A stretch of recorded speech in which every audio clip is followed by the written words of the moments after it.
right, welcome in to Big Hitters Only. We have a new guest on the podcast today, Andy Bagwell, the editor of Duke Sucks and Duke Still Sucks. And that's about all I know about you. You're on Twitter. I've been enjoying your videos this season, reactions to every game and a video here and there, kind of all about UNC basketball. So I texted Andy and got him on the show. What's up, man? Thanks for having me on, Ross. Yeah, man, it's good to be on. I'm pretty excited. Like, now, let me ask you a question. This is the Big Hitters Only podcast. So That's right. I'm now a big hitter. Is that correct? You are a big hitter. Okay. Can I put this on like my LinkedIn? Does it go on an email signature? What? I don't know what's involved in the Big Hitters Club, so I need some direction on this. Yeah. I don't want to make you look bad. Add it to your Twitter profile. So are you do you live in Chapel Hill now? I live in Cary, so just about 30 minutes outside. Yeah, for sure. And you go to every game, it seems like? Pretty much, yeah. I have season tickets to football. I don't have season tickets to basketball, but I know enough friends and have things that I'll just wander over there for just about every game unless I can't go. Yeah. And when did you graduate? 92. Same Okay. 4 years that Christian Laettner was at Duke, which explains a lot about me. Yeah. Yeah. And definitely check out Andy's book, Duke Still Sucks. I've read it. Duke Sucks and Duke Still Sucks. I'm sure you can get it wherever you buy books. You're right. And it's one of the more famous books about Carolina basketball and the Duke-Carolina rivalry. All right, let's get into it. UNC grabbed a 6 seed. We talked about that on the last episode. They'll play VCU on Thursday at 6:50.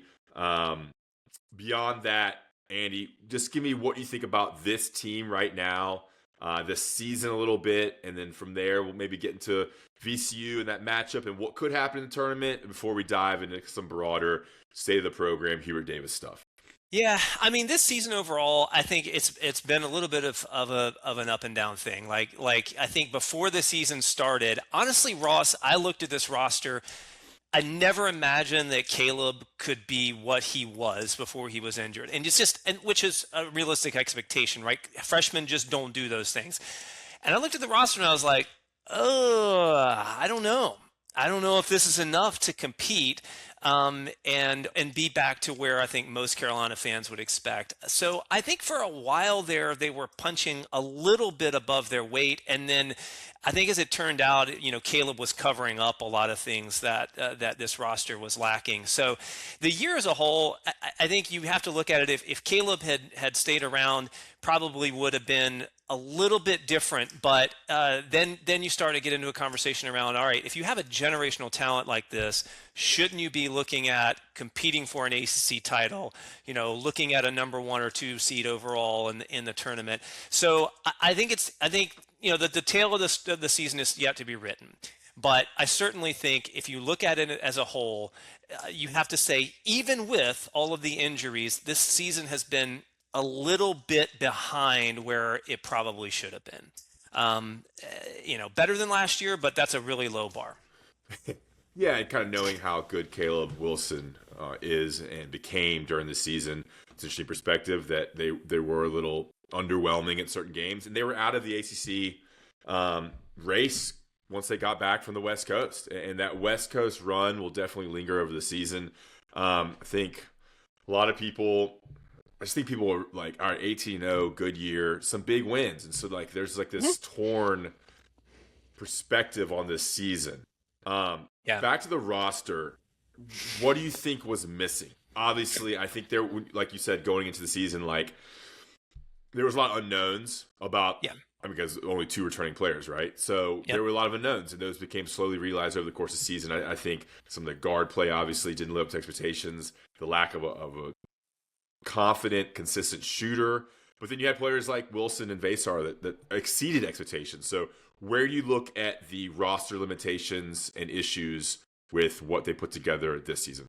I mean, I think it's the backcourt. And I think, you got to give them credit for what Henry Vasar ended up doing this year, right? First of all, and building the team. And another discussion, we can get into this or not, Ross, is like the whole discussion between you got a GM in the picture now. So how much are you laying at the feet of Jim Tanner in terms of roster building, talent evaluation?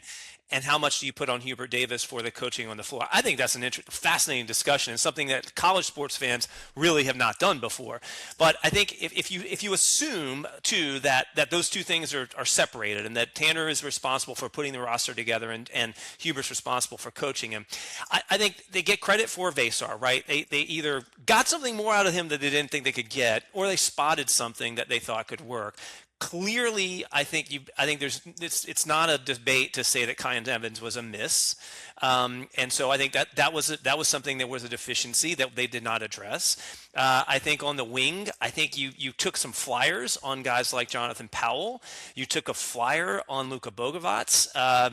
Hard to evaluate what he was going to look like based on where he was playing, but if you're the Carolina GM and you're the Carolina basketball program, you have to get closer to surefire bets. And it wasn't like they didn't go after those guys in the portal, but for whatever reason, they weren't getting them. And maybe that goes into the discussion of the bigger conversation. But the guards in the wing play, it wasn't up to the standard, and it's clearly throughout the year you can see that a lot of times Carolina's outmatched at those positions.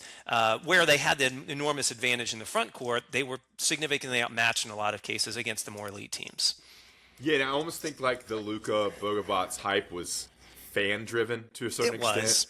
Because you see the highlights against it's professional players, but it's lesser talent, and then you saw him in the blue-white game, and he kind of went off, and so it was fan-driven of what he could be. And like you said, they missed some players. So they went after Nick Boyd, who crushed it at Wisconsin, and we've kind of talked about those misses. I'm trying to remember even other players they missed out on. It seemed like Powell wasn't like some first choice, but he wasn't some last choice either. Right. A nice piece they picked up in the reserve role. Also think like Seth Trimble is. He was what he is. Like, he didn't take the next step, but he had some flashes of brilliance that we've seen before from him. But there was not that consistent, like, impact defender. And maybe it's a system thing. There wasn't that consistent transition threat that I think is his game.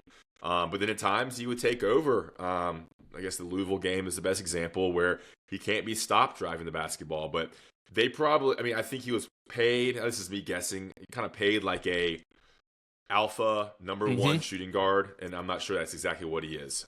He's probably a sixth man on a really good team, and he had to play the role of the third best player on a really good team. GM conversation, very interesting. Would love your take on this. Hubert refuses to talk about it. He was asked about it once, super awkward. I was in the room for that one. I think it was early in the season or preseason. And kind of avoided discussing the separation of powers or the division of powers with his role in roster creation versus Jim Tanner's role. There's not much out there that I'm aware of Jim Tanner's staff. Does he have a couple scouts? Does he have? Is he paying some college students $50K to run analytics? And be like advanced scouting on players. What's that look like? We've never talked to Jim Tanner in the media perspective.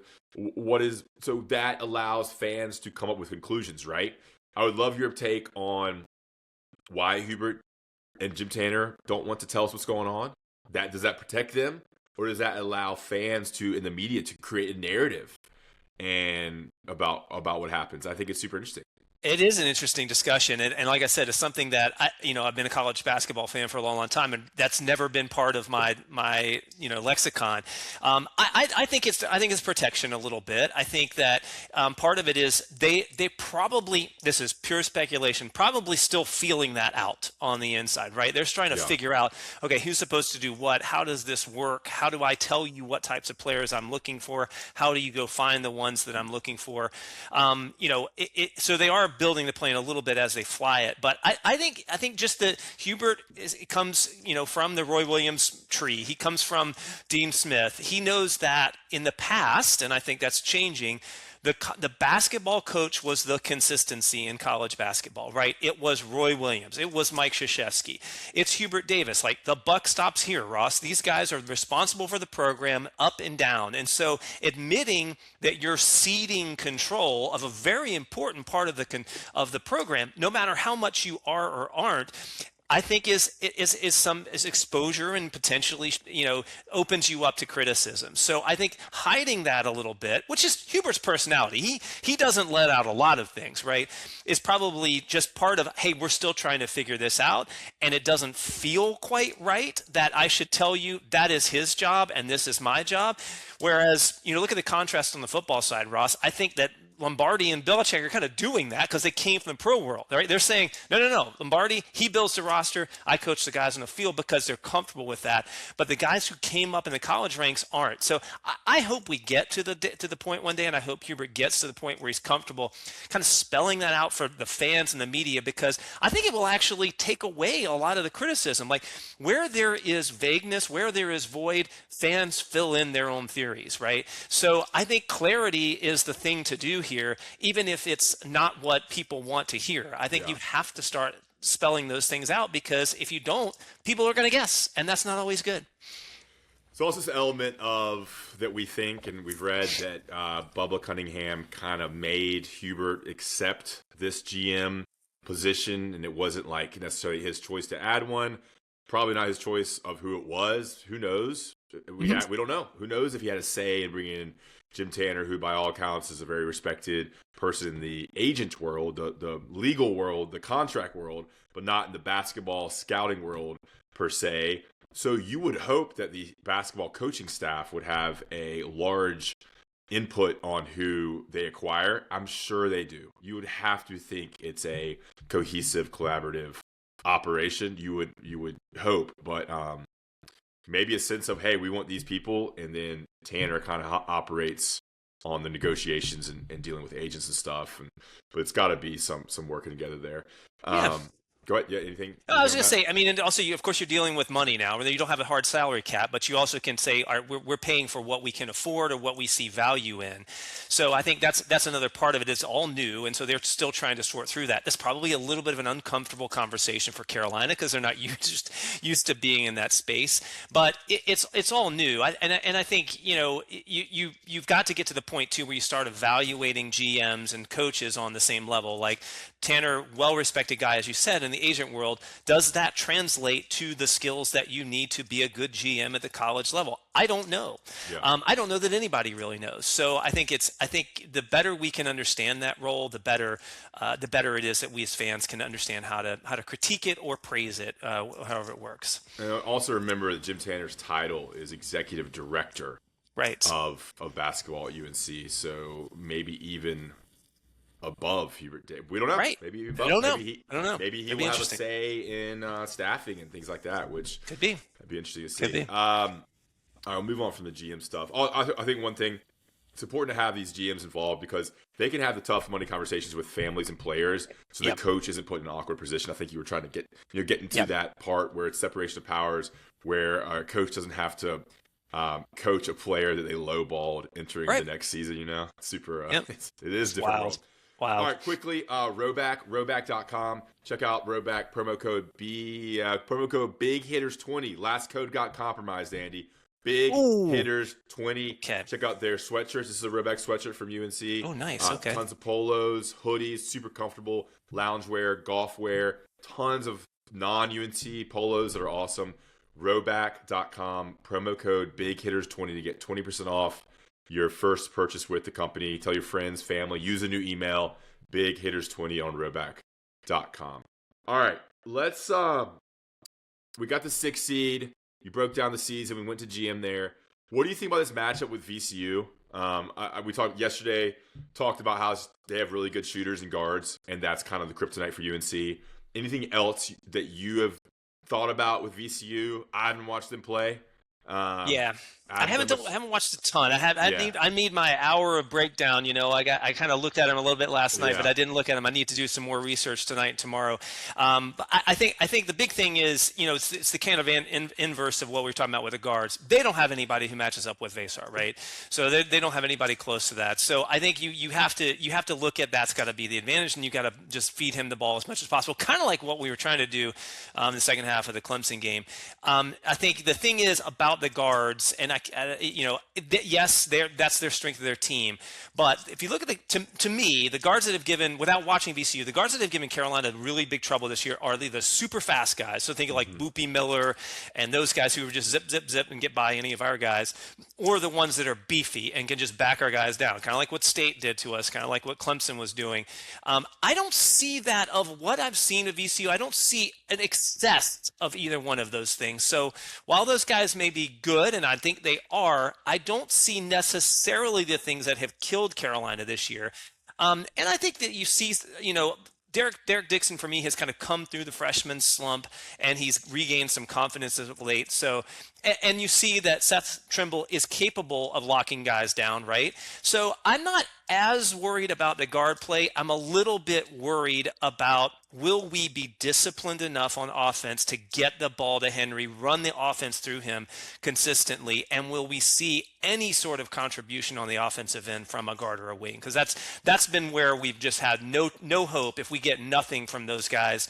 We went through that stretch, Ross, where like somebody stepped up. You had the Jonathan Powell game, you had the Luka game, you had that game.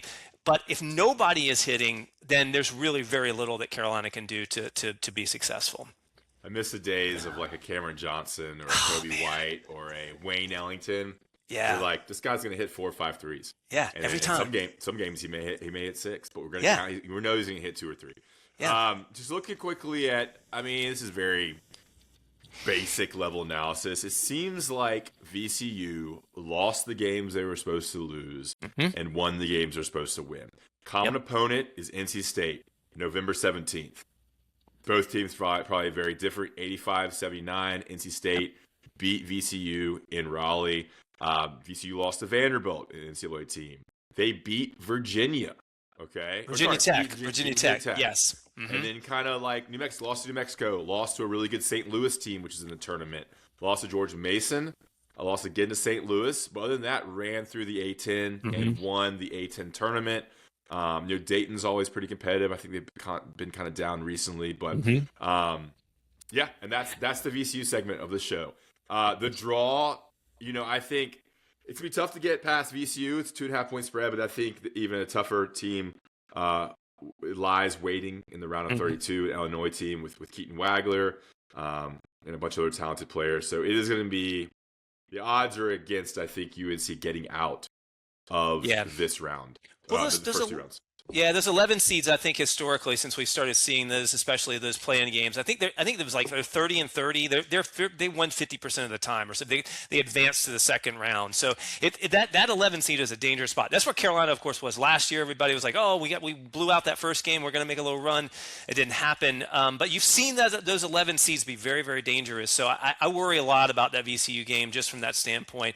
And like you said, looking ahead to that Illinois game, they're not coming in as hot as VCU is, but Wegler, clearly a very talented player. They've been loved by the metrics all season. Illinois has, so it does concern me a little bit because that's an area where Carolina has not performed well, despite some of the bigger wins earlier in the season. Okay, this is the question that kind of got the conversation going on the last podcast. Okay, if UNC loses to VCU, or loses, it wins one and loses to Illinois, how do you think about Hubert Davis? Do you think there'll be a change made? Do you think he's back? Just start talking, and we'll go back and forth on kind of how you see this program, the trajectory, and Hubert Davis if they lose 3 straight to close the 2025-26 season. I'm going to put it to you in a different way, Ross. This is not hot take time, but I think anything short of a national championship, if you don't have a coaching conversation at the end of the year, you're doing a disservice to the program. So I'm not saying that they need to make a coaching change, but I'm saying you have 5 years of data. And again, let's say they make the Final Four. Okay, that would have been 2 Final Fours in 5 years. That's pretty awesome. But 2 Final Fours from an 8th seed and a 6th seed. So 2 kind of miraculous runs. I think you have enough data right now, and with whatever happens in this postseason, to look at this and say, what is the standard that Carolina should be attaining what should we be shooting for as a program, and then looking at the current the way that the college basketball is constructed now, looking at his peers. You can't go back and compare Hubert to Roy from 2005 to 2010. You have to compare Hubert to the current state of college basketball with the coaches that are out there at other programs and other like programs. And if you don't at least look at that and evaluate it at the end of the year, I think you have to. I think you're making a mistake. It is. It doesn't mean necessarily. I don't know that I believe that if they lose to VCU, it means you need to make a coaching change, or if they make it to the round of 16, you don't. I just think you have to have a deep analysis, because the other thing is, Ross, like, it can be worse. Right? It could be worse, and you can get in this cycle of chasing something that isn't there. And so I think you have to, if you're doing your job, you talk about it, and then you have to see what else is out there and how you compare to decide whether or not you aren't satisfied with where we are. All right, so if you're Steve Newmark and Bubba Cunningham, and we don't know who is truly making the decisions, I would assume it's a little bit collaborative, and I would also assume that Newmark maybe gets the last vote, per se. Yeah. What does that conversation look like when you're what's the analysis look like? Are they like, all right, let's look at this whole season, let's look at recruiting over the last 5 years, let's look at the money we have now, money we have in the future, let's look at the coaching. Like, what do you think they should look at and are looking at to analyze the last 5 years in Hubert Davis's tenure? That's a great question, Ross. I mean, I think you nailed down some of them, right? I think you have to look at first of all, you have to decide what is the standard, what is acceptable at Carolina. Are we going to, are we saying that we should always finish in the top 3 of the ACC and we should always be a top 4 seed in the NCAAs? To me, I think that's the standard. Now, that doesn't mean you're going to make it there every year. Things happen, right? Roy Williams, didn't achieve that every single time. But I think that's where you start. Like, what is the standard that we achieve for? What are the results that we expect to see? And then from there, let me stop you there. You think the standard is top 3 in the ACC, an 18-team ACC, and a top 4 seed in the NCAA tournament? I think it is. Do you think there needs to be like and one Final Four every 3 years, a number 1 seed every 3 or 4 years? I mean, I don't know. I wouldn't be happy with a 4 seed every year. Nope, that's true. I think you have to say, look at it across the board and say, okay, what's realistic to get to Final Fours? One Final Four every 5 or 6 years, every 4 or 5 years. Yeah, it's something like that. But I think, you're right. You can't say we squeak in at the 4 seed every year and we're cool, or we tie for 3rd in the ACC with 6 other teams every year and we're cool. But I think you have to set at least a bar of these are the results that we expect, right? And then if you're not achieving that on a consistent basis, you have to look at why. And then I think you have to look at the landscape, right? I think that Carolina has, as far as we know, a payroll, so to speak, that is commensurate with that's commensurate with other programs of our size. So you have to question that: are we paying the right players with the right amount of money to get to the roster that we need? And I think then you have to look at staffing around it. Are we putting the right staff in place? Are we investing in the right places around, to your point earlier, the support staff around the GM? Do we have the scouts? Do we have the analysts? Are we supporting the system, the program in that way? So I think the standards is the results. And then the other thing that's kind of harder to nail down, and I think this is a challenge, is I don't know that Hubert, as a coach and as a program leader, has an identity, if that makes sense. So with Roy, it was like, they're going to offensive rebound, they're going to run, and that's it. Hubert is like, got a couple things, but it's hard to pin down within 5 years, like, what's this program's identity? When you turn on Carolina basketball under Hubert Davis, what do you know you're going to see? I don't think we know that, and I actually think that's pretty important, because it speaks to philosophy, and that impacts what players you can get and what results you're going to get. So I think that's part of it, even though it's pretty mushy. So that's not a great answer, but that's kind of where my head is. Yeah, I think nothing upsets me more than the rebounding concerns. Yeah, that was a huge thing for Roy Williams. always top 5, if not number 1 in rebounding and offensive rebounds. Dominant front lines every year. If you just look at it, almost every single team, you had dominant front lines. And like Hubert's, I mean, their teams are bottom half of Division I in rebounding. I don't know. Not a strong rebound team. It got worse. Did it get worse this year than last year? Did I see it somewhere? I'm not sure. It might have. Yeah. Which is crazy. I mean, I didn't even mention defensive pressure, but that Hubert clearly has a philosophy to, it's more of that like bend but don't break philosophy, whereas Roy was in passing lanes and things, and so that's another thing. Like, is that I just don't know that we have nailed down what the philosophy is, and is that the right philosophy? I think that's something else you have to measure. Yeah, and I think people you always going to compare to Roy. That's kind of the nature of following a legend. Transition offense, secondary break, but baskets seem so hard to come by because they aren't getting. I mean, some games they've flashed, especially with Caleb Wilson. Man, there was some awesome transition, and I think Seth Trimble, like we mentioned earlier, I mean that's his strength. But there's just a lack of easy baskets where under Roy Williams, man, it was go. Yeah. And then it's definitely different with how many set plays he recalls, and sometimes they work great. But I don't think that's like the best reliable offense, and it goes back to not having like a signature offense or a certain type of offense they run. Yeah. So, all right. Well, so like, what do you think is going to happen? Do you think he's back next year? I mean, I think he's back next year.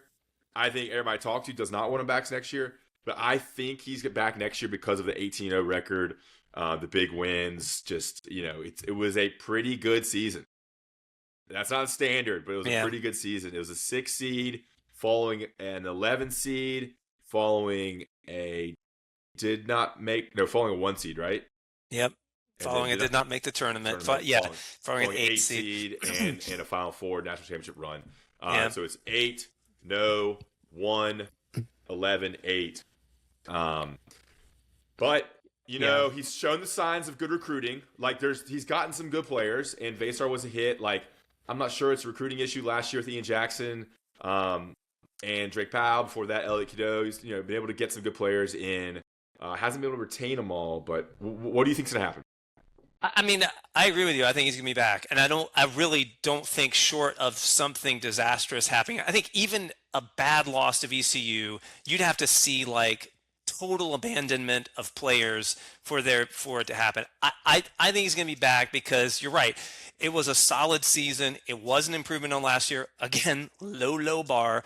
Yeah. And you've got the injury to Wilson. Like, a lot of people, I want to say this too. Like, a lot of people are like, well, if they hadn't had Caleb Wilson, they wouldn't have done anything. They would have been a terrible team. It's like, yeah, but they did have Caleb Wilson, and he was awesome. And Hubert did get him to come to Carolina, and he's probably more than any other one and done I can remember in a long time. He bought in. Like, the dude was 100% a Tar Heel. So you can't take him away and say, well, they would have sucked without him, because you got to give credit. So, but that injury is gonna be part of the story, right? That's why you're gonna say, well, it would have been a different season. And I think this season, it's funny. It's kind of like it's the worst thing that could have happened. Because it's like you either wanted to have an unequivocal positive to say, oh, all right, we're back in the Final Four, we're number 1 seed, we're good, or we failed again and we have an answer. And now it's somewhere in between, and that's not where we want to be. But I think it's gonna be back, and then I think we're gonna be right back where we were next year. We got to see what we get and to see what the season is, and if we're middling along again, you're going to be right back here. Here's something interesting, Ross, and now this is like bordering on hot take, but like, I think there was a scenario, I think, where you had what happened in football with, like, Mack was kind of done, but they pushed him out, and then the fiasco of hiring Belichick, which was not really Bubba Cunningham as it turned out, right? You knew all that behind the scenes stuff. Mm-hmm. I think there was a scenario that if Belichick had been wildly successful on the football season this year, and people could have said, see, that works, we might be having a very different conversation about Hubert right now, because some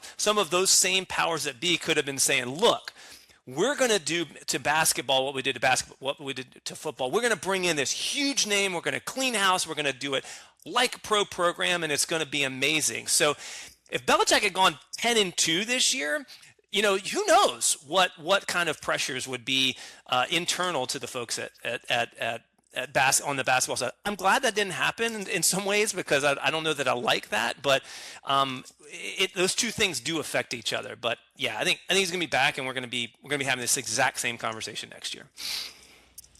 Yeah, that's a great point, and I've thought about it a little bit like that. Whereas it's not a definite conclusion from this season. Mm-hmm. The Caleb Wilson thing is certainly a question mark, and rightfully so.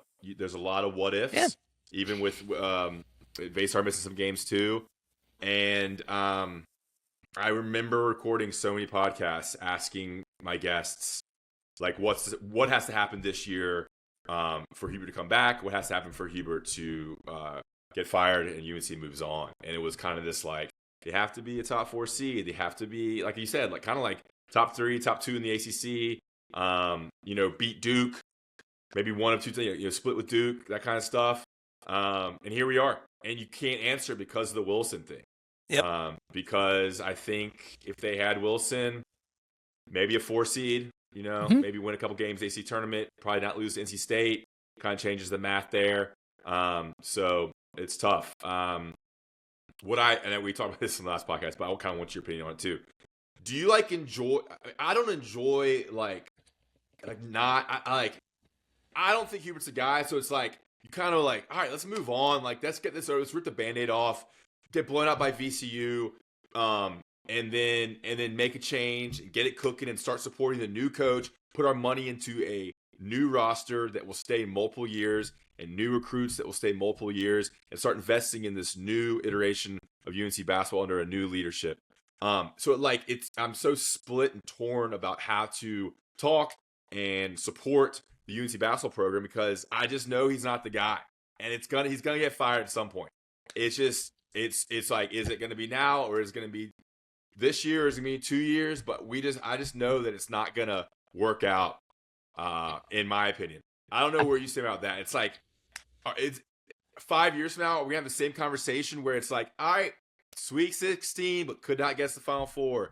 Oh, round at 32 exit. It's like, yeah, Duke's still crushing UNC. 5 of the last 6. UNC's won, or Duke's won 4 of the last 5. Yeah, go ahead. Yeah. Yeah, no. I mean, by the way, we haven't even talked about it. The fact that Shire is doing what he's doing down the road is not helping things in terms of the way that people look at Hubert. So if he was struggling too, I don't think it'd be a thing. I'm not totally there yet, because I'm more on like I hate bringing this phrase into the play, but it's like the devil is worse than the devil you don't know. Because think back, Ross. Think back to when Hubert was hired, and there was a split amongst the fan base. Like, what are we doing with Hubert? We've got Wes Miller right down the road, who is amazing. He's this up-and-coming coach. He's the next Roy. He's going to take this. And look what happened to Wes. He just got fired by Cincinnati. So to me, I'm with you. If I knew what was on the other side, and I knew we could get a coach that was going to immediately set Carolina back up to that standard that I think everyone expects, and I'm not disputing that we should have a lower standard. If I knew that we could be there and sustain that, I would say absolutely. I know he's not the right guy. But one, I don't see that guy out there. I don't know who it would be. And two, I think there are a lot of things that Hubert brings to the table that are good, that it could get worse, and then we could be in a situation where we're in this constant cycle of chasing it, right? We're in this constant cycle of like, all right, this is going to be the guy. This is going to be the guy.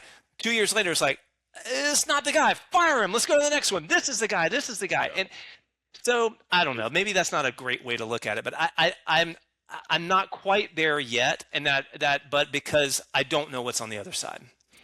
The fear is becoming like Indiana over the last 15 years, or UCLA over the last 25 years. I don't know.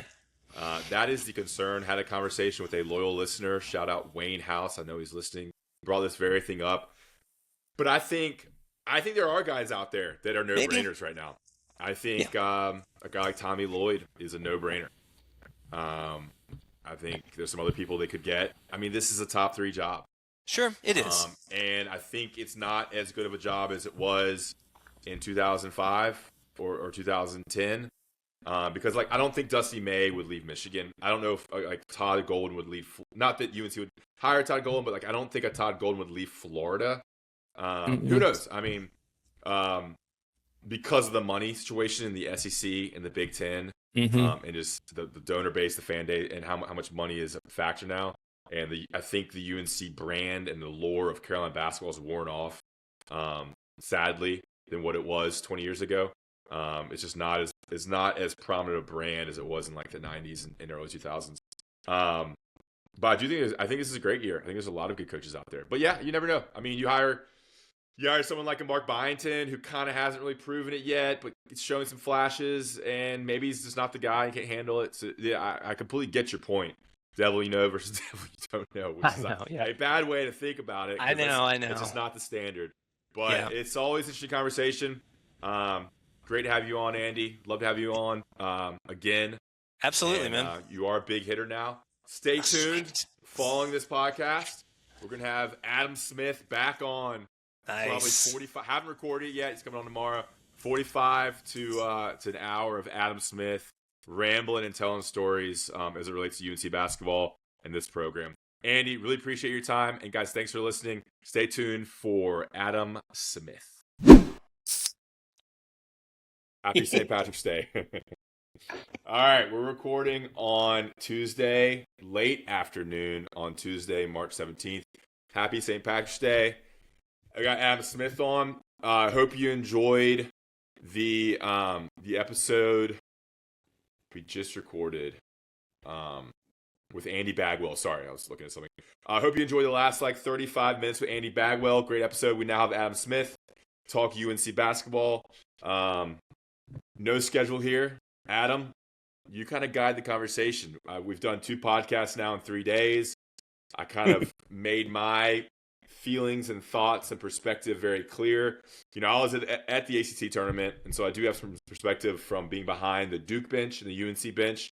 Talked about that with some people on the Sunday night Selection Sunday podcast. But UNC plays on Thursday at 6:50 against Virginia Commonwealth University. I'm sure you're locked into this bracket and the 68 teams, and would love to talk UNC, but also maybe some bracket thoughts and NC State, Duke's thoughts as well. How's it going, man? Big intro there. It was a big intro. I didn't want to interrupt you. Thank you for having me back, as always. I should thank you more for having me on because I enjoy these talks. I'm being serious. I mean, I know it sounds sarcastic, but you're one of my best friends. I love you to death. It's good to see you. It's good to see your blushing bride there earlier. I didn't know that you had Andy Bagwell on. You, man. I mean, I'm bringing up the ass end of some of these things, Ross. It was Roy Cooper. What? A month or 2 ago. Josh Stein. No, I'm saying it was me and Roy Cooper on an episode. Yeah. So now you have acclaimed author, ESPN personality, documentarian of what? I Still Hate Christian Laettner. He was on that 30 for 30. Jeez Louise, you just got this egghead from Mebane here. That's right. Bringing up the let's ass. get into it. So, what do you think about UNC coming off the loss to Clemson in the ACC tournament? Oh, I would think confidence and momentum are high. No, I mean, geez. I don't even know where to begin, Ross. You guys did cover. I listened to the one that you did reacting to the bracket. Very nice job. I mean, I thought Clemson controlled the game. I thought they dictated what they wanted to do. I thought they played it at their pace. They're more physical than UNC is. Duke is more physical than UNC. These last 2 games that Carolina has played, like I just said, don't tend to inspire a lot of confidence. Duke to end the regular season, and then Clemson won and done the ACC tournament. But I've got, if anybody's watching on YouTube, I've got my VCU notes here. It's a new season. And, something Roy Williams used to always point to was that now you're playing these teams that don't know you like Brad Brownell knows you, like John Shire knows you, like some of these other teams know you. And I totally understand the doom and gloom, the pissiness of the UNC fan base right now. I don't think there's going to be a Final Four run for the Tar Heels, this group. But I would say I've seen a lot or heard a lot maybe it was from you, of people saying like, well, when we lose to VCU, when VCU beats us on Thursday night, I would argue that I think Carolina's going to win that game. Now, before anyone starts rushing to the keyboard to say, well, that shouldn't be the standard. That shouldn't be the standard, beating VCU in a 6-11 game. I agree totally, 100%. But I do think the matchup is such that Carolina's going to win the game. I don't think, they're going to put on a work of art of college basketball, but they're not as physical as Clemson and Duke. They do have the one big Djokovic. Lazar Djokovic is a good player, but they should not get worked on the boards. Shouldn't get pushed around. VCU does have a ton of guards. If I can give you two really key areas I think to know about VCU, they are it's a top 35 3-point shooting team in terms of KenPom. They're top 15 in free throw attempts, and maybe the most important stat to a nerd like myself, they are number 13 in the country in all of college basketball in 2-point distance, meaning the distance from the rim or the cup they take these shots. They are a modern college basketball team. They're a modern basketball team. They shoot threes and they get to the cup and they get fouled. And by the way, they're a very good free throw shooting team too. Oh, you mean shortest distance on their twos? So yes. Not a lot of long twos. Okay. No, it's a new stat. It's the Alabama style. It's the Alabama strategy, right? Sure. What am I talking about? It's a new stat. It's probably not a new stat. It's a new stat that KenPom added this season, maybe during the season. It's cool. Yeah. If you subscribe to KenPom or Torvik or one of these things, look it up. It's a cool little metric. So what I'm telling you is there are only 12 teams in the country that get to the rim and shoot their shots closer to the basket than VCU. Great stat. On twos. So it takes out 3-point shots. Correct. They're not taking years ago when you and I were kids, or when I was a kid, Rick Pitino once said, the foot on the line 3-pointer, the 18-foot 2-pointer was the worst shot in college basketball. Step back and take a three. They are not shooting those. Dexter Strickland. I didn't picture Dexter Strickland coming up. Dexter Strickland, you remember him? He used to long twos. He did that. Yeah. Here's a name. I know you're going. Christian Keeling. He loved the long two. That's a great. I thought you were going to say Baden Jackson. Yeah. No, that's a very good pull, Ross. Very good pull. Oh, thank you. You're welcome. Okay. So, wouldn't you think that a team that gets to the rim, guard-based roster, where they don't have a lot of bigs, not a lot of post action, not a lot of high-low like UNC's been doing, and a lot of 3-point shooters, we went through their 3-point shooting percentages for their top 8 players. Everyone's shooting over 32 to up to 35, that range. Everyone's a pretty good 3-point shooter on their roster. And they get to the rim per your stats. They're driving, they're getting a foot in the lane, they're scoring floaters around the basket. Isn't that kind of UNC's kryptonite? That type of team, guard, dominant, 3-point shooting team that gets to the rim and scores? Sure. I mean, not to be a smartass, I think any team is. Yeah. Yeah, I think any team can be UNC's kryptonite. This UNC team's kryptonite. Hey, quote card that. but any team can be UNC's kryptonite. Hey, that's a standard, baby. We're very quickly into the standard. No, but I guess my point is that after watching Duke just push them around, how many offensive rebounds did Boozer get in Cameron? Malik Brown keeping the ball alive. Clemson, I thought, even without Carter Welling, who I love as a player, I think Carter Welling is a great player. How the hell did that guy end up at Utah Valley? But anyway, Carter Welling tears his ACL and doesn't even play for Clemson. I still thought Godfrey's a beast, man. Yeah, I mean, just physical, burly, big man. That's what I mean. In my study of this VCU team, I have seen him play a couple times. I haven't seen him play lately, to be honest with you, but I saw him play a couple times in the non-conference.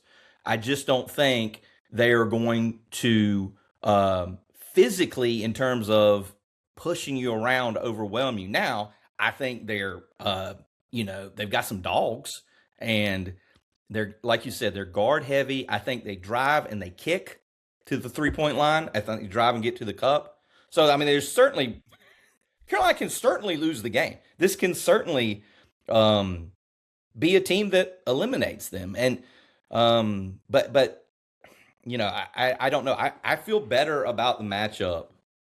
Me personally, and I could be totally wrong, I feel better about this particular matchup than maybe some of the others. Maybe a South Florida, I wouldn't like to see Carolina play. But to me, I mean, VCU, what is it? I got it right here. 16-1 over the last 17 games. They're 21-3 since December 15th. And 2 of those losses are to St. Louis, who was the number 1 team in the A-10 and got an automatic bid. They have 7 guys scoring 7 points or more. How about this one, Ross? Here's some names for you. You're going to like this. 15 NCAA tournament appearances since 2004. This is a program Phil Martelli Jr. is new. It's his first year as coach. This is a program that is built to get to March, built to get to the tournament. It's a true quality mid-major program. Jeff Capel, Anthony Grant, Shaka Smart, Will Wade, Mike Rhodes, Ryan Odom. These guys have all taken VCU to the NCAA tournament in the last 20 years. Where did Mike Rhodes go from there? Penn State. And he's still there. Penn State now. Yeah. Yeah. Here's a little story for you. Many years ago, you were probably in college at the time. I was covering an Elon VCU basketball game at Elon. VCU was a damn good team. Capel had just left. Anthony Grant had just gotten there. They were nasty. They were nasty as hell. VCU got out. This is at Elon. Got out to a 22-0 lead to start the game. Scoreboard said 22 VCU, 0 Elon. Anyway, this is so long ago. This was before the stat broadcast era and things like that, where the stat keeping was punched right into the internet and you could track it in real time. They used to have phones on press row where there'd be like a student at a school, like in this case, Elon. There'd be some student sitting there. The phone would ring. They'd answer the phone, and it'd be like the ESPN score ticker, or back in that time, the CNN SI score ticker, or these different tickers that you could just see score updates on, right? And so they would call. They would have someone from ESPN or whatever, Fox, call, hello, yes, here's the score. They're, 5 minutes into the game. And that's what they would do. So anyway, VCU's up 22-0. They're kicking Elon's butt, obviously. The phone rings, which is not strange at all. But the little girl who was in charge of answering the phone had gotten up to take stats. It was a timeout. She had gotten up to take a stat sheet to each bench. She would, the guys and the girls would make a little loop, walk across court. Here you go. Come back. Phone's ringing. Ain't nobody there to answer it. I was a pretty long way away, but it's very loud. I'm like, shit, somebody needs to answer this phone. It's ringing a lot. I'm like, damn, should I answer it? Elon's athletic director, who's obviously the most powerful man in the sports world over there, is not enjoying being down 22-0. He gets up as the phone is ringing and rips the phone out of the wall. Or it's plugged in underneath, to like the bleachers or whatever. Yeah. And I just saw this man, I love him to death, Dave Blank, got up, ripped the damn thing out of the wall. There were no more calls for the rest of the night. But anytime I see Anthony Grant, who coaches at Dayton now, we saw him out in Maui last year when UNC played Dayton out there. I think of Elon's AD, Dave Blank, ripping the phone out of the wall as no one was there to answer the call. Sorry for getting off track. Man, so like VCU is the place to go if you want to get a Power 5 job, right? I mean, everyone's from there. It's a true mid-major quality program. And this team, Terrence Hill Jr., I'm sure you've talked about him. He's their leading scorer, first team All A-10. Yeah, we've talked about him a lot. He comes off the bench. Yeah, I'm not a preview guy. Never been a preview guy. Well, he comes off the bench. He doesn't even start. So I guess what I'm trying to say is this Carolina team doesn't start fast, which is one of those things that makes you want to pull your hair out about them. If they get into one of these lackadaisical little BS-y little starts where they're just going through the motions and VCU's got a nice working lead, well, here comes their leading scorer off the bench after the first official timeout. You know what I'm saying? I mean, yeah. They don't have a Steph Curry or a Ja Morant or even a Jalen Williams at Santa Clara a couple years ago, just going through some of the mid-major killers. But, I think it's a balanced team. And they certainly know how to win. Phil Martelli Jr., young guy, early 40s, looks like. He looks younger than that. Big, bald guy. Yeah, he's come on home. His dad was at Michigan with Jawan Howard and lived in this neighborhood that I walked dogs at when I was in Ann Arbor and Ypsilanti. Eastern Michigan hiring a new coach today, by the way. Billy Donovan. All right, cool. Well, there's your VCU preview. For everyone listening and wanted this, glad we had Adam on to do that. I've got way more if you want it. And UNC, well, you can drop some nuggets in here. UNC's never played VCU, which is interesting. It's crazy. We're out the road. Why do you think VCU is such a successful mid-major? I think geography helps. You're in a decent sized city. You can recruit the DMV. You can recruit North Carolina. You recruit Atlanta. You can recruit Philly. That whole area. You're pretty centrally located right there on 85. Yeah. Right. Yeah. Right off the interstate. But other than that, I guess they just invest. They invest in basketball. There's not a Division I football team there. They don't play football. I understand. They don't play football at all. Mm-mm. Pretty big school there, right? Yeah. Yeah, I mean, it's just, it's one of these East Coast schools that's been good for a long time. The CAA, I mean, obviously I'm a CAA homer, but the previous iterations of the CAA, it's a good basketball league. George Mason, Old Dominion.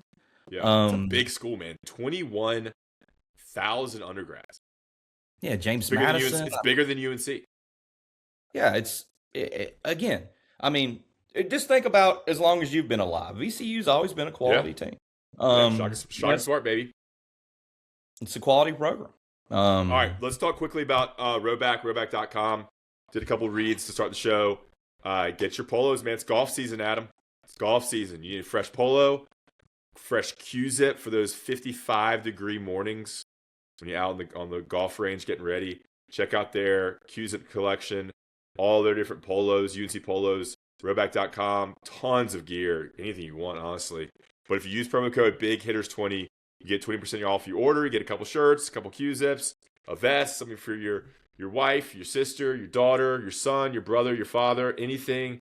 Do your shopping there for a birthday. You can save a significant amount of money if you use Big Hitters 20. It's been huge for our podcast. I can pay Connor and Garrett behind the scenes to make sure we're doing these shows. And we'll do a couple shows here in March Madness. Then we enter a transfer portal. We'll probably take a break for a while, and we'll pick it back up when we get ready for Bill Belichick and Mike Lombardi to get fired. So, the show is not something I do for fun, but it helps to pay the guys behind the scenes. So Big Hitters 20 on Rhoback. If you're going to buy a cool UNC polo, they have tons of sweet UNC polos. Check out that website, Rhoback.com, Big Hitters 20. All right, Adam, let's get to UNC here. I just feel like I've done 2 big podcasts already touching on the UNC program, where they are right now with Hubert Davis.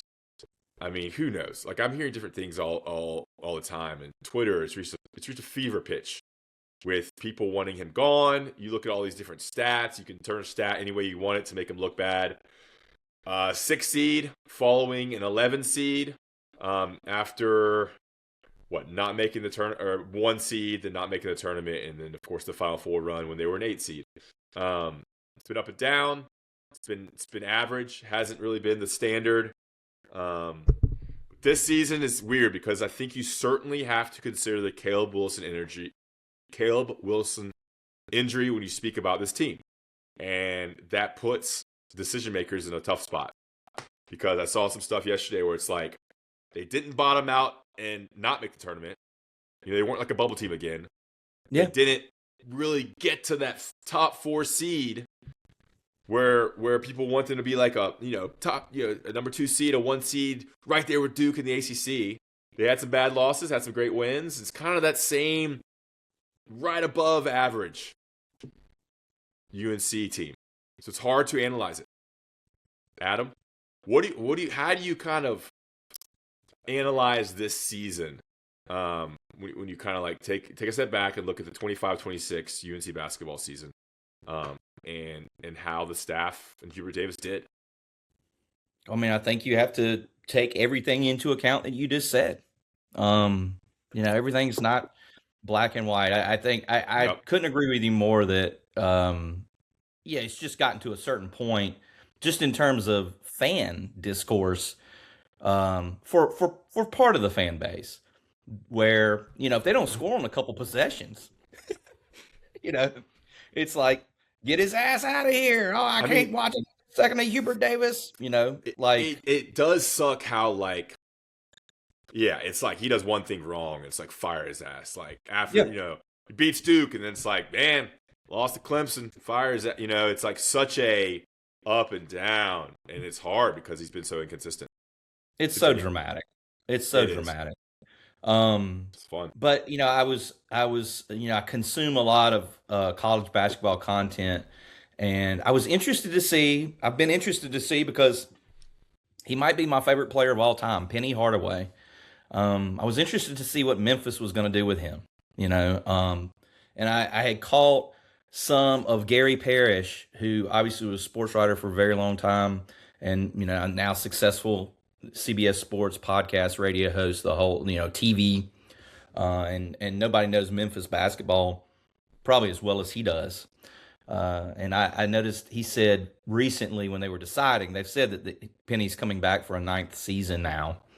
I noticed he said something interesting where he's like, no matter what the decision is, whether it's to bring Penny back or to move on from Penny, my reaction is going to be, I get it. And that's kind of where I am with the Hubert Davis thing. I get where everyone is coming from. How could you not? Everything Ross now is just a civil war. Obviously, you see people saying that. I don't mean to plagiarize anybody's ideas here. I did see that I guess you today. I think honestly. Who did? I did see that. Someone saying it's a civil war with UNC on so many different fronts too. Yeah, it's just right. It's just it's with the obviously the arena debate and the Hubert debate, and no matter what way you feel about it, and I mean, do I think Hubert could have produced better teams? Yes, but if we're just going to absolutely, but if we're just going to deal into reality, in total reality right now in this moment on St. Patrick's Day, I personally don't see any way they move on from him, barring some sort of NCAA violation in the next couple weeks. Because, they've won 24 games. You've got a guy that's going to be a top 5 pick in the NBA. They beat Duke on one of the most memorable shots in the rivalry's history. The Caleb Wilson injury to me buys him a little more leeway and runway because, again, I'm not saying if Caleb Wilson's 100% healthy, they had an okay close to the regular season. I'm not saying they win the national championship if Caleb Wilson's healthy, but if you're going to fire Hubert Davis with Roy Williams, very much alive and kicking, and just slap the old guard in the face like that, I don't see how in the world you're going to do it after a 24-win season. Well, obviously, go ahead.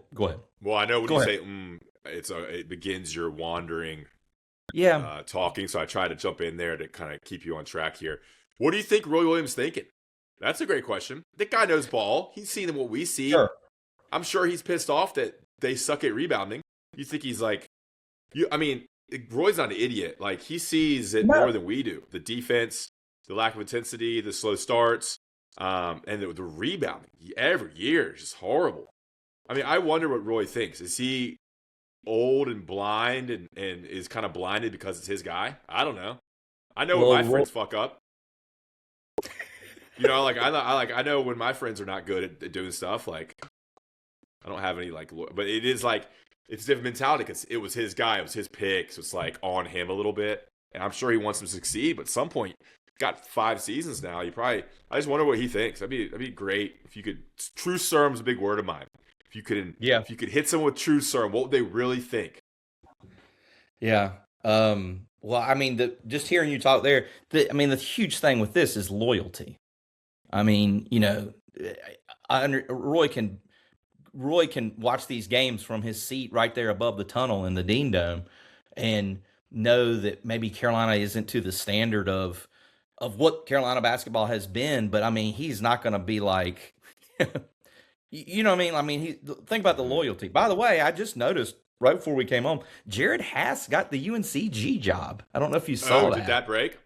Yeah, I saw something. I think that's true. Maybe I don't want to fake news it, but I heard that name today. I have a friend. I see right now. First thing popped up. Okay, so that is true. Yeah, your boy Pete Nakos. But I think that's a good get, right? Yeah, sure.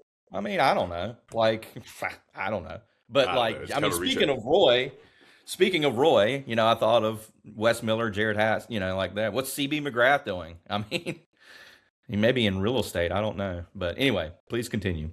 So, yeah, all I say is speaking of UNCG, as I live in Greensboro, I've become friends with a guy who has season tickets. And he's like he's texting me about it. I'm like, dude, I don't know what's going on at UNCG. He's like, are they going to bring back Wes Miller?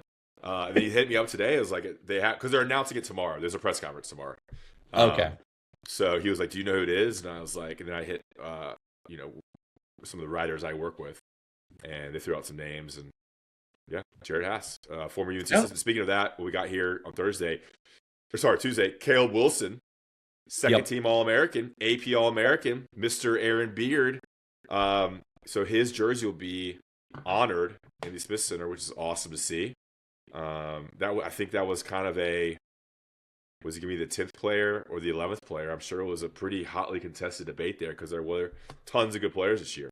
Sure. So AP All-American, AP second team All-American for Caleb Wilson. Yeah. So what does Roy think? I mean, yeah. What do you loyalty, like he wants to succeed. You think he's like, yeah, we got to continue with this?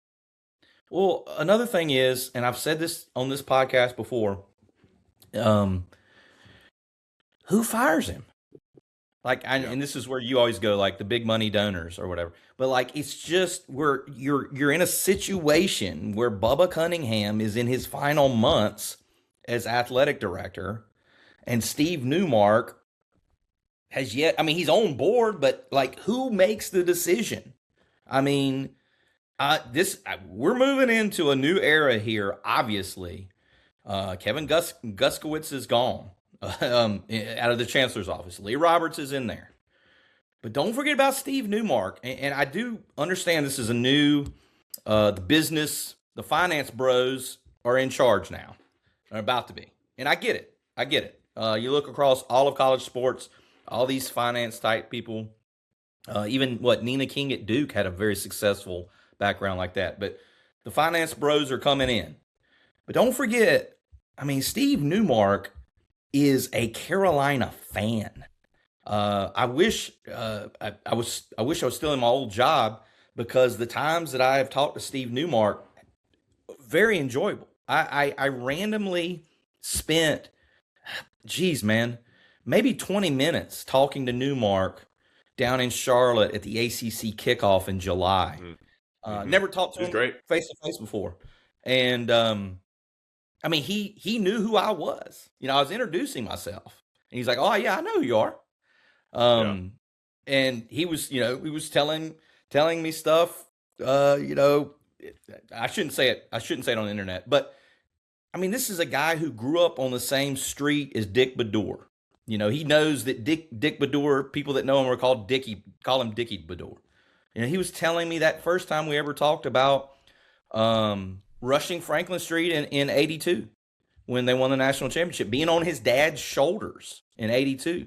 And then 93, They win the national championship. Chris Webber timeout game. He told me, these were his words, he was on Franklin Street trying to bum some beers, as a teenager. So, it's a changing time at UNC, obviously. And college, this is how it goes in college. There are these eras, obviously. But I don't know. I think, Newmark is more of a Carolina guy than Bubba was. Bubba played golf at Notre Dame, He was the AD at Ball State in Tulsa. And I don't know. If you're... I think what? Sorry. I just think you should keep... All these things are relevant.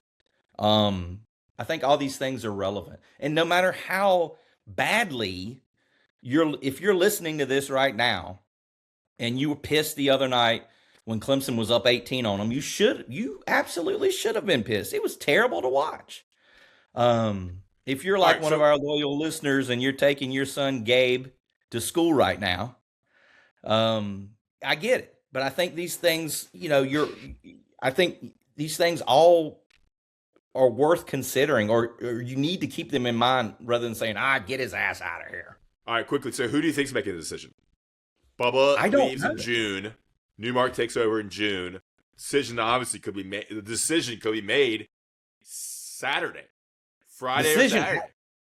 It has to be made right. It has to be, if it's going to be made, they have to know they're going to do it right now, in my opinion. Yeah. Like, they're not going to do it right now, but they have to be like, look, man, you like the machine work behind the scenes has to be in motion. I hope to hell, if you were to do it, which I don't think is going to happen, that you somehow have back-channeled a legitimate coach that would take the job.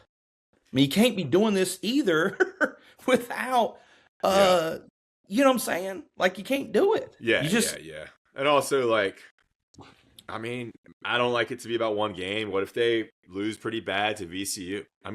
The fever pitch from the fans will be at an all-time high if they lose by 10 plus, maybe 15 plus to VCU, which, dude, that's not crazy. The way they looked against Clemson, a dialed VCU team comes out. All right, so they beat VCU and just get pounded by Illinois. That's not going to make anything better. I think the only scenario where fans are like, all right, let's move on next season if they get to Sweet 16. But yeah, you're right. I kind of didn't even think about that. If they lose to VCU, the decision's coming out Saturday, Sunday, Monday, Tuesday range. The decision's probably in a sense already made, I would think, barring something crazy, which would be like a Elite Eight run or a devastating loss to VCU. I also think you mentioned Newmark's a fan. I don't get the fans that are like, yeah, Hubert's the guy. We gotta support him because he is a winning coach and everything he does. Look at his offense and defense and rebounding and scheme and the way he recruits and program builds and how he operates with the media and how he markets the program. What fans see that? I know I'm on a little bit of the radical side, but what rational fan with the brain sees what has occurred over the last 3-4 years and is like, yeah, that's the guy I want leading our top 3 program where the standard is a number 1 seed, first place in the ACC, and the national championship every 5 years. If you're a fan, like you said, Newmark is, and all these donors are, and all these board of trustees people are who have the best interest of the university, I don't see how they watch the basketball games and are like, yeah, that's the shit I want. I want losses to Cal and Stanford and struggling as Wake, Florida State, getting whipped by SMU, looking like shit against Duke and Clemson, trailing against Duke for the entire game except for the last 0.4 seconds. I don't get how the defenders. I understand this was a good season, good being the key word. I don't think it was great. It was good enough, and there were some good moments. But I don't see how you're like, yeah, man, he's the guy for the next 20 years. I don't get it. I think there's no way to. I don't even know how you defend him because I guess I think he maybe deserves another year. I guess maybe based on what he did this year, it's deserving of another year based on the Caleb Wilson thing and actually some great moments and Vasar and kind of everything about the season. Like, I guess he's deserving another year, but I don't think he's the guy. And I don't know how anyone can defend that statement. No, I agree with you. I agree with you. I mean, I just think there's just so much about Carolina basketball. And it's part of the reason, all the things you just listed off, this is a factor, is the nostalgia aspect of everything. And Hubert is a link to that. You know what I mean? Like, dude, fuck that, man. I'm not trying to I agree with you, right? I'm just saying, like that's the issue, man. This Carolina family stuff. Like, yes. You can't hold on to the past. Yeah, I'm just telling you. I'm not. Yeah, I know. I mean, that's how the people who are making decisions who are 70. Like, we don't need people who are 70 making these decisions. We need people who are 45 making these decisions. 45's young by my standards. You know what I'm saying? No, Roy, I love Roy Williams, but like, he shouldn't be making athletic decisions for the next 20 years. I mean, well, couldn't you say that he should have? Couldn't you argue that he's earned that? Couldn't you? Yeah, he won 900 games, Ross. I know. I mean, there's certain respect. Like, I love Roy Williams. Like, his opinion definitely matters, and you got to listen to what he thinks, I guess. But like, the game has changed so much too. It's not. I mean, if it was exactly like it was in the 90s and 2000s, I think it would be different. But the NIL factor and just how much the game is now professionalized, it's different. Like, and look, I love Roy. I mean, I think Roy Williams is awesome. Like, he is great. I love seeing him, and it's awesome. So I just hope that decision makers have the right mentality on this. You got to remember that Roy Williams about the Smith Center on campus. Like, I want the Smith Center on campus too. I want it on campus. But it's not that easy. Like, yeah. I think everybody wants it on campus if it was possible. No one wants it off campus. Everybody wants it on campus. It's got to be the right building, and the location's got to be correct on campus. You got to remember this. It's just so funny about, we really do get on the internet and you just hit play.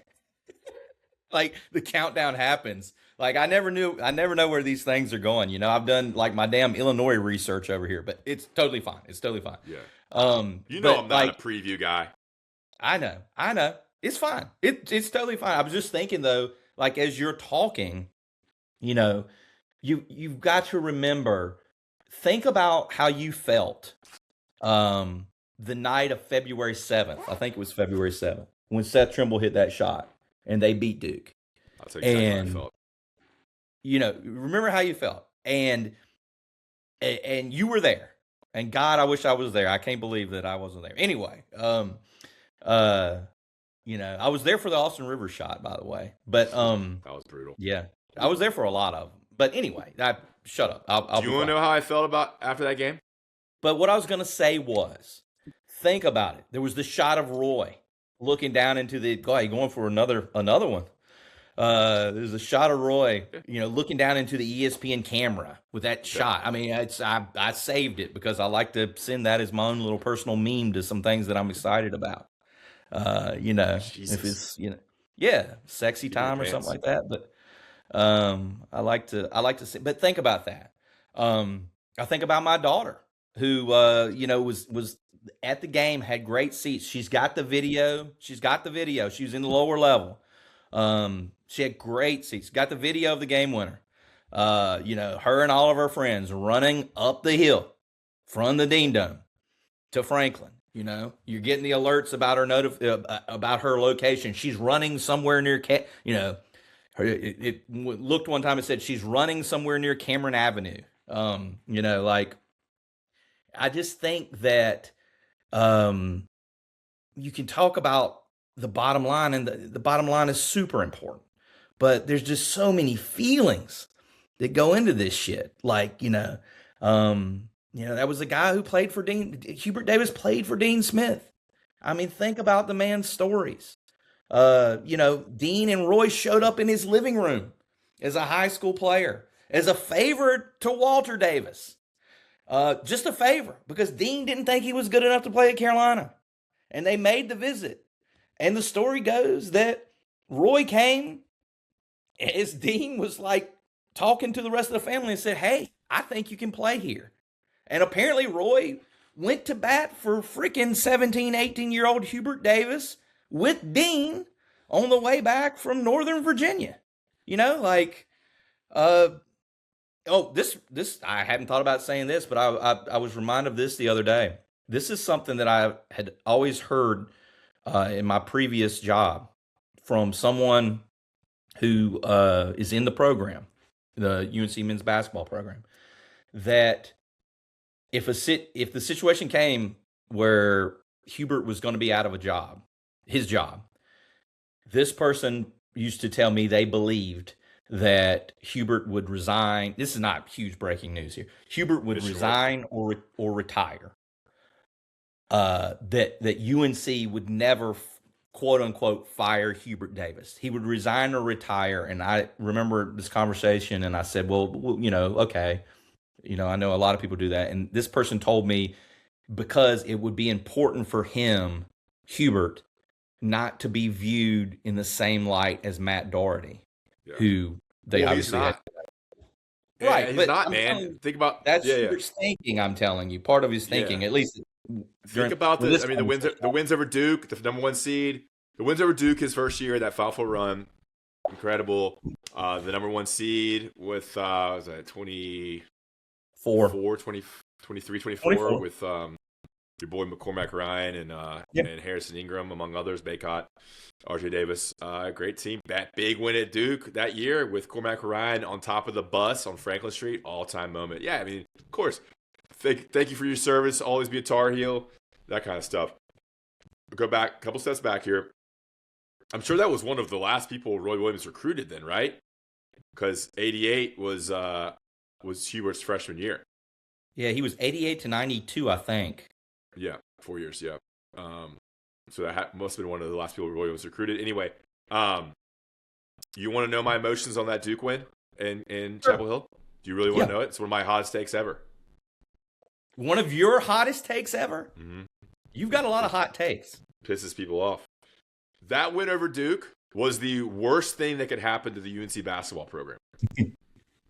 For the future of the UNC basketball program. That's what I said, right? That's what I said after that game. And some people will agree. Because it gave Hubert Davis, this is a controversial one.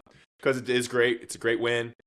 The moments, rushing Franklin Street, the parties, awesome shot. Always will have that. But for the future of UNC basketball, that shot and that win is the worst thing that could have happened to the future of UNC basketball.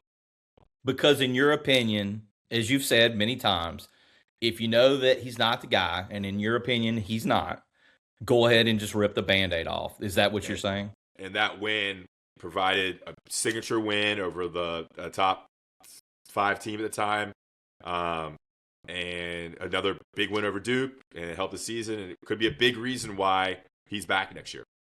Because that's another data point. You have the win over Kentucky, Kansas, big win at Virginia, and then Duke. And then those are the big wins.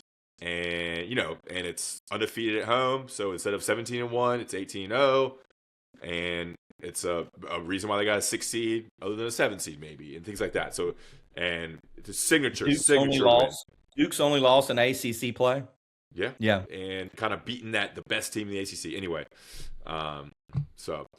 All right, so you're gonna fire a guy who goes 18-0. I know it's tough. That's why I think he's back. I do think he's back. From all this, I think he's back, and I said it. I think he, on paper, probably deserves to be back. Right?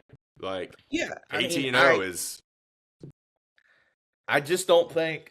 The last time I was on, I was saying that he's not on the hot seat. Now they've had some clunkers since then, but I just 2 weeks ago, right? I don't know. I just remember being like, well, he's not on the hot seat. Yeah, it was probably it was before the Duke game, I think. So it was Duke and then Clemson. Yeah, I don't. Yeah, I mean, All right, let's close this out here. Give me a breakdown of the ball watching you've done over the last month. in terms I don't of think we need to go into that, Ross.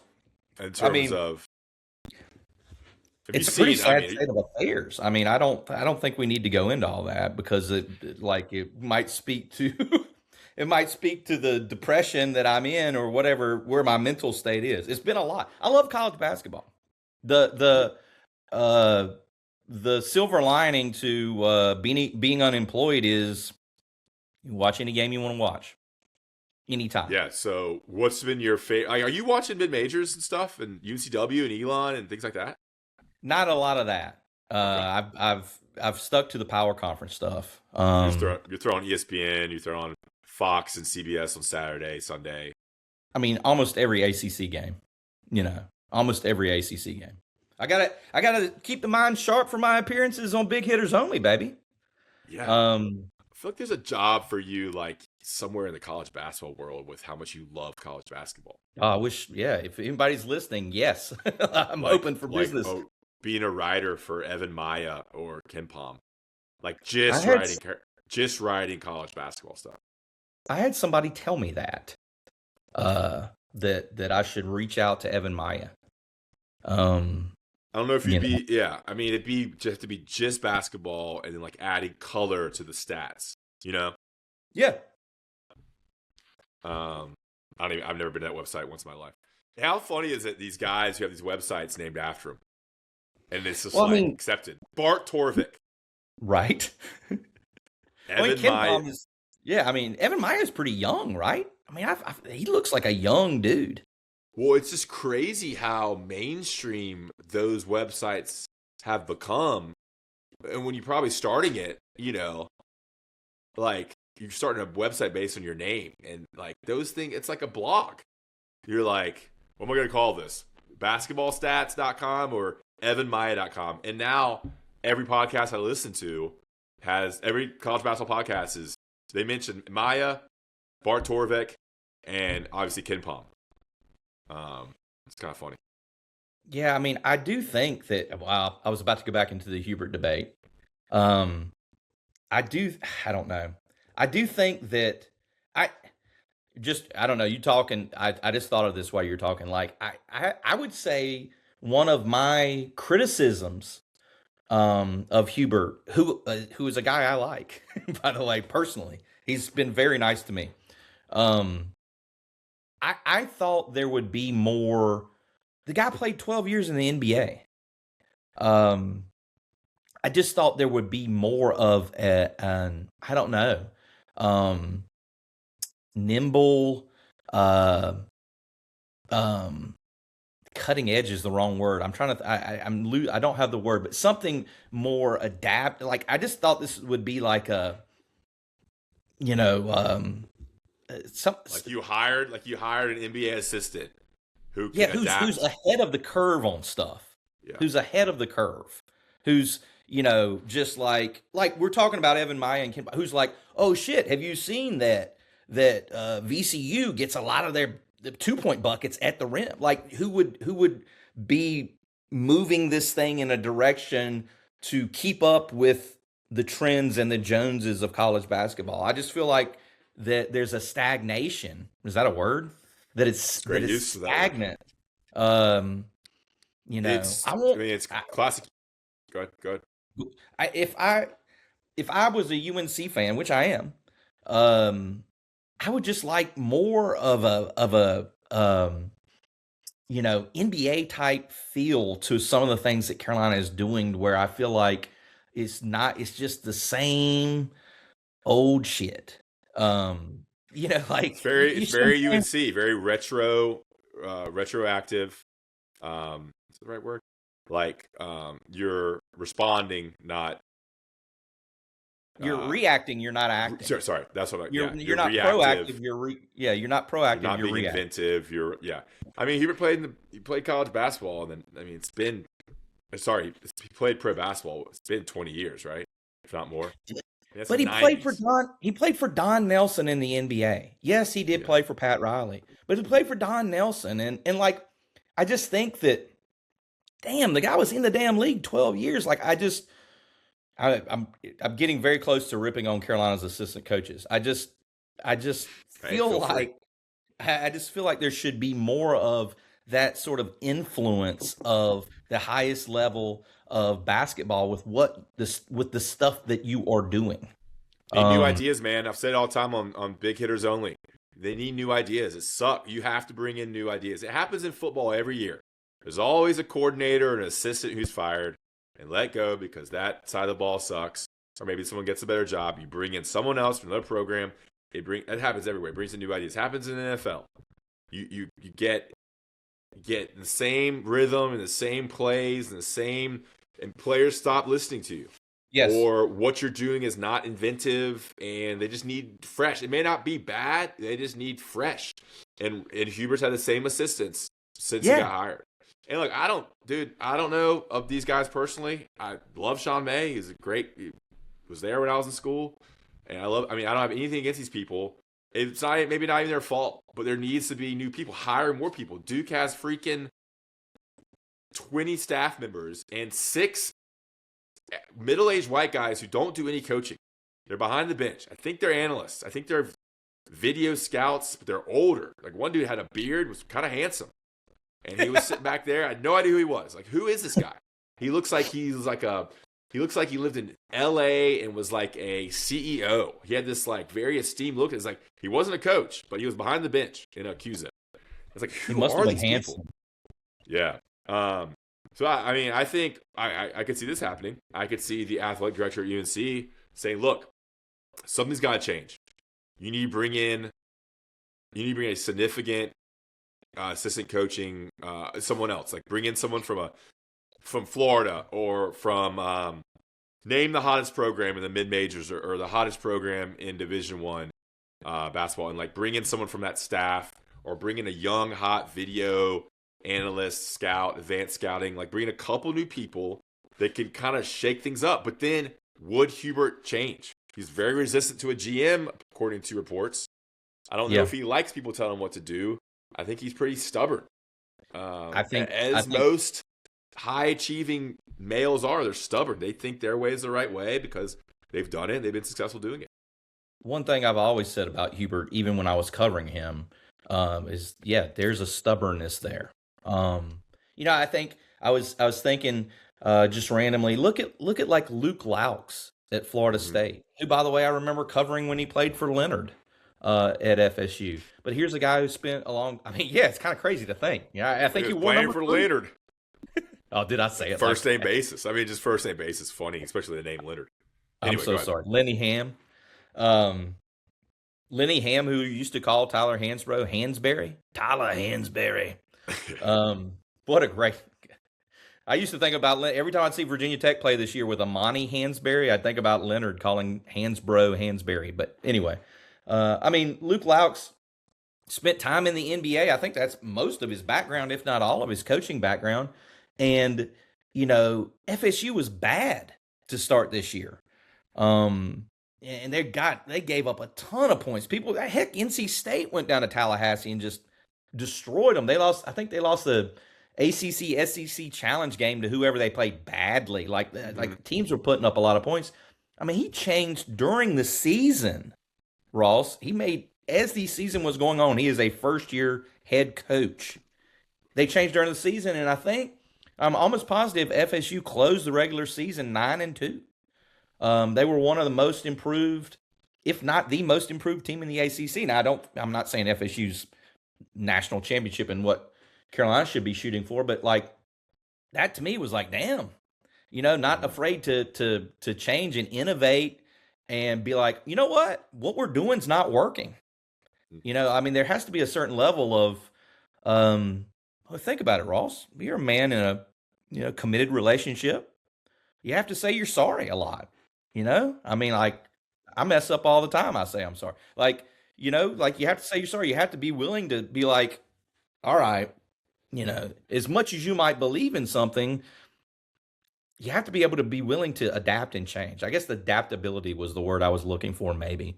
Look at the BYU coach from the NBA. There's a lot of success stories coming from the NBA now, and just younger assistants that becoming head coaches and having success. Anyway, preaching the choir here. Quickly, Rhoback.com. Promo code Big Hitters 20 BIGHITTERS 20. Big Hitters 20. Support the podcast. Check out. There's to go on there. Probably some sale stuff. Polos, Q-zips, vests, joggers, women's clothing, sweatshirts, anything. Sweatshirts are great. Hoodies are incredible. Polos and hoodies, my favorite thing from there. All right, Adam, let's get off. Let's get off the basketball and UNC. A little off topic here. We are less than 2 weeks in the Bachelor party. Countdown is on. I did get a hard drug text yesterday. I did not initiate it. I thought about you. I was like, man, I should send this to Adam. I do have to say that, and I'm being completely serious, there's obviously this huge email a chain. What is it? An email chain where there's a lot of replying all. Not a lot of reply alls. I mean, I feel like everybody who replies all. But what I'm trying to say is, I'm trying to glaze you right here. I have to say that the itinerary for all the days, I mean, you deserve a ton of credit. You are a man who likes to plan things out way in advance, that's complimentary, not derogatory. The food, I just happened to be reading, I think yesterday, and I saw chicken wings on Saturday night, and I was like, oh my God. I mean, I had a actual reaction where I was like, God, I want some chicken wing right now. I could eat 20 wings off the grill right now. So yeah, I just wanted to tell you, it's whoever's doing that already has my mouth watering. Yeah, I mean, it's just a lot of people, so it's going to be a lot of cooking. So we're going to need a couple other people to step up with some stuff. It's just the food planning is a little stressful, but yeah, I mean, the itinerary is kind of a little bit of a joke. Right, right. Yeah, it's like everything must be followed. Yeah, but yeah, collection carry. I mean, any early nerves? How do you think you're going to fit in? Have a big hitter, regular guest coming. Not you, another one. Late invite coming. Oh, that's surprising that you would sort of add to the guest list after you had like cemented it in your head. That's interesting. Yeah, well, we needed some the golf numbers was a focus of this. Probably listing. Spencer Dalton is coming.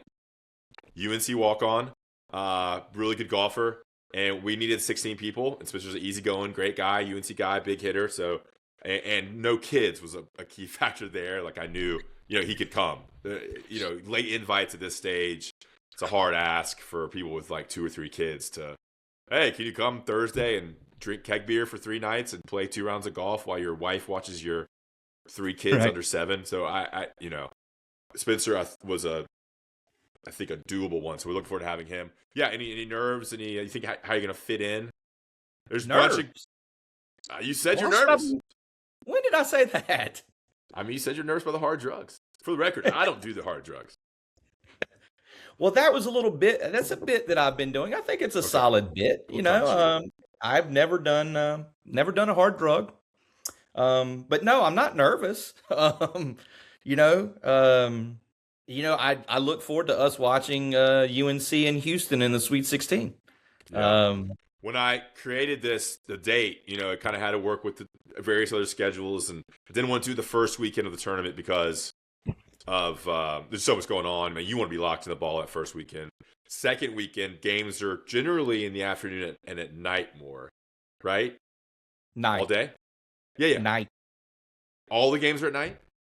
Yeah, I mean, you only got 16 teams left. So you got 8 games over.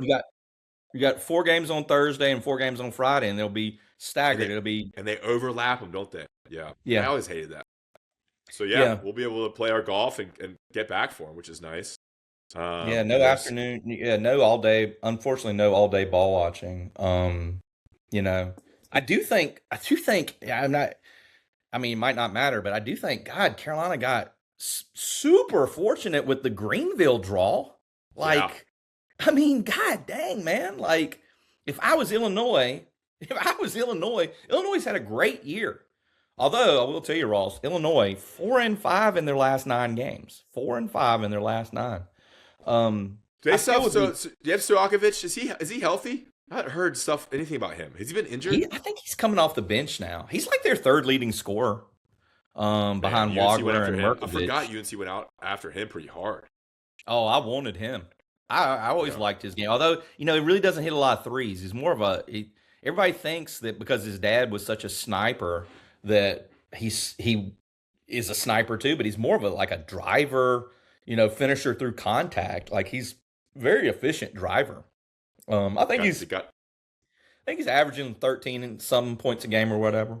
But can you imagine the different languages on the court if Carolina and Henry Vasar and Luka Bogovac play the Balkan Five of the Fighting Illini? I'm looking at their roster now. I mean, they have 3 players who played pro ball in Montenegro. They have 1 native Montenegrin, which also David Mrakovic and Lukas. Yeah, there's a couple guys that played for. There's a couple guys that played for Luka's club team, SC Derby. SC Derby, and then that's the 2 brothers, Ivisic, Ivisic, 7-1 and 7-2. Oh, they're a problem. They're from Croatia, Vodice, Croatia. Yeah, they're both over 7 foot. One's 7'2", the other's 7'1". Yeah. I mean, Greenville. I was inserting a little line into a CBSSports.com article. And, people, it was Selection Sunday or day after, and breaking down certain things, and I inserted a line. 95 minutes from Charlotte, even closer to the North Carolina border. Looking at the map there, country road up there to Brevard and to West North Carolina. I mean, it's 45 minutes from Asheville. How many UNC fans are in Asheville? So, yeah, and that's a weird arena, man. I'm surprised that the Bon Secours Arena gets a NCAA tournament first round. And you remember, Ross? Remember that? Yeah, that was our first road trip together. 2017, Duke and UNC were down there together. The only reason the games were there was because of the HB2 bill in North Carolina, not to get too political, but the games were supposed to be in Greensboro, and they moved them to Greenville. Well, I remember this, too. They moved it because of the HB2 bill, which was the bathroom bill, like trans males getting into women's bathroom, whatever, trans females getting into women's bathrooms. And then in Greenville, on that Friday and Saturday, you know exactly where I'm going, there was a freaking truck with a Confederate flag driving around, going to the parking deck, and you had dang Charlie Mickens from ABC 11, our good friend, African-American guy, filming it on his camera. I had to write, I was still in the newspapers then, God bless, R.I.P. I had to write news stories about, literally about what you just said, that these games were moved because of this controversy, and oh, by the way, these idiots are riding around with the Confederate flag everywhere. It was a news. I remember getting messages. You were down there. Can you your own site? I'm like, yeah, I don't want to do it, but yeah, I guess I will. quick 300 words on that. I remember. Big hitters only for record. Big hitter, we're anti Confederate flag. Yeah, right. Where do you stand on trans, Adam? On trans? Yeah. I'm very left leaning. Anyway, I remember that there's just so much to remember about that weekend. I will never forget being in the UNC locker room after they beat Arkansas in the round of 32, which was a very game. Dicey situation. 5 points, I think. Yeah, there's a block charge call on someone, maybe Justin Jackson, that went UNC's way, and it could have gone the other way. But I remember being one of the last one. You know how I am. I like to be in there till they kick you out. And I remember talking to Joel Berry, and I asked him because I had seen Doug Halverson, the Carolina athletic trainer, working on Joel's fingers. I thought he jammed his fingers, or I thought he jammed his finger. I just remember asking Joel very late. The only people around him were me and Andrew Carter, our friend formerly of the News and Observer. And I remember saying, what'd you do to your finger? How'd you get hurt? I saw Doug working on him. Joel Berry had chewed the skin off of his fingertips and told me this. He was chewing his nails. He said, man, I just never felt like we were really in it. We weren't ourselves. We weren't playing well. And I will be honest, when I would come out, the stress was getting to me in the second half, and he was chewing his damn fingernails, Ross. And he said he chewed off the damn skin of some of his fingers, and Doug Halverson was gluing the skin, like gluing this stuff back together with super glue. I didn't know that. It's just another thing I hadn't thought about in 10 years, but I remember that story. I remember the Duke South Carolina game in the round of 32. Yeah, coming immediately after that Carolina Arkansas. What a scene! Coming immediately after that Carolina Arkansas game, and obviously the 10 seed South Carolina gets Duke in Greenville, who was a 2. Duke was a 2, okay. And then South Carolina under Frank Martin, cousin Frank Martin, made the run to the Final Four, where they were there with UNC, Gonzaga, and Oregon. Great job. Great job. And I remember being in Phoenix. Go ahead. Yep. And I remember being in that Duke locker room after they lost. And I mean, that's the team that had Jason Tatum. It had Grayson Allen. Oh, God, yeah. Yeah, Tatum was coming off just an awesome ACC tournament. I remember I voted him ACC tournament MVP up in Brooklyn, and Luke Kennard ended up winning it. But they had Kennard, they had Grayson Allen, they had Jason Tatum, they had Harry Giles. Jeez. Freaking awesome. But he was injured the whole season, it felt like. But they had three pros right there. I will never forget, and I understand this is a Carolina podcast, but I will never forget, ever, Harry Giles sitting in that locker room in 2017 in Greenville, crying his eyes out. And literally, the season's over. We're in there interviewing them, but people are showering, like they're packing up. He was sitting there in his little locker stall with his jersey, number 1 jersey on, shorts and he was like, I don't want to take my uniform off because I know I'm never putting it on again. Mm-hmm. And you're like, good Lord, that's the finality of March right there. Was that really our first road trip together? Pretty sure it was. So we didn't travel together in 16. Yeah, because I met y'all in 16. I met y'all in 16. We did hang out in 16, definitely. Yeah, y'all big time me. You and Stram and Streetlight big time me. Especially in Houston. I don't know about all that. I don't know about all that. In 17. What do you remember about our drive down to Greenville from the Chapel Hill, Mebane area? I remember we were having a lovely conversation, I thought, and I looked over and you were fast asleep in the passenger seat. Yeah. That was a great sleep. I appreciate that. I remember I won't say it on the internet, but I remember our first night together down there. And in Greenville?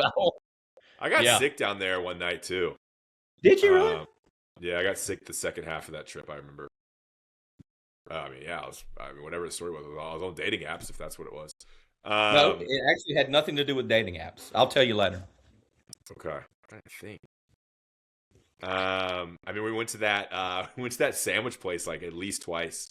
Yeah. That was so good. Steamers or something. They steamed the sandwiches. We did go twice. It was delicious. Yeah. Yeah. Yeah. Good times. And then where was the regional that year? Memphis?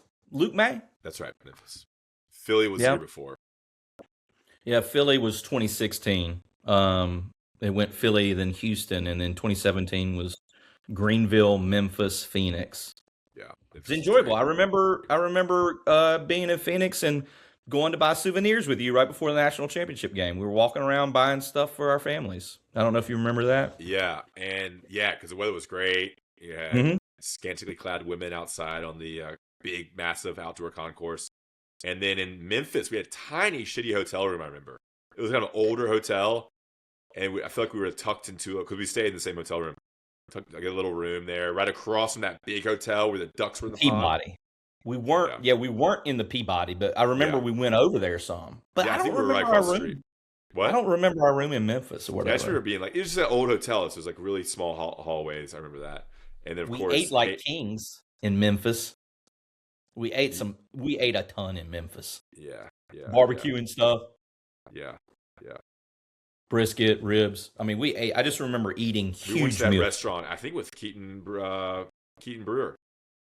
We did. At some point, it might be the first day we got there or something.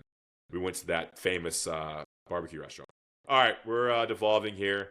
Adam, looking forward to. I don't know if we do a pod next week or not. Maybe we'll do one after the bachelor party. Do a little bachelor party recap along with a UNC postmortem or not. Maybe UNC makes a run. Guys, thanks for listening to Big Hitters Only. We're over an hour now. I hope you enjoy. This is going to be like an hour and 45-minute podcast. Hope you enjoyed the Andy Bagwell interview as well, conversation. And, of course, Adam Smith. Guys, check out Rhoback.com, promo code BIGHitters20. And we'll talk to you. I think we'll do a reaction podcast on Thursday night. Talk to you then. Bye.